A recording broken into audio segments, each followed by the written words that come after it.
जब दानी कदम टोली वाला जानतौ तब हो एक बार मांगतौ। डीजे कुंदन राज हर सीधी presented by Kamla Music।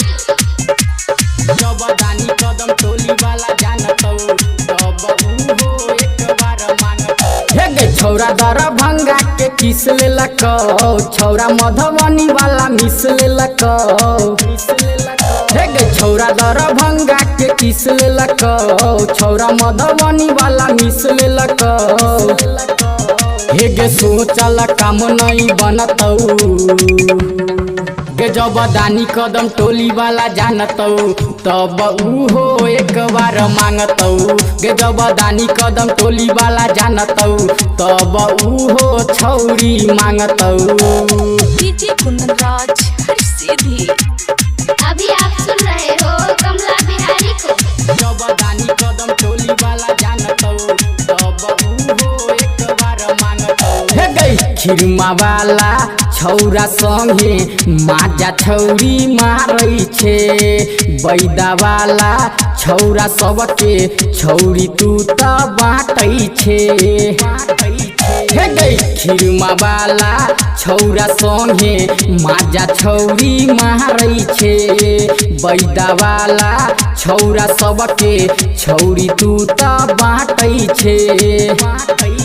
हे गे चढ़ल जवानी के लुटतौ, गे जब दानी कदम टोली वाला जानतौ तब हो एक बार मांगतौ। गे जब दानी कदम टोली वाला जानतौ तब हो छौरी मांगतौ। डीजे कुंदन राज हर सीधी जब दानी कदम टोली वाला जानतौ तब हो एक बार मांगतौ। अभी आप सुन रहे हो कमला बिहारी को।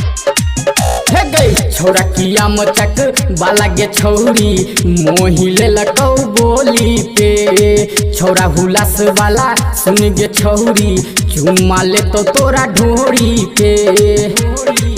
हे गई छौरा किया मचक बाला गे छौरी मोही लेलकौ बोली पे, छौरा हुलास वाला सुन गे छौरी चुम्मा ले तो तोरा ढोरी पे।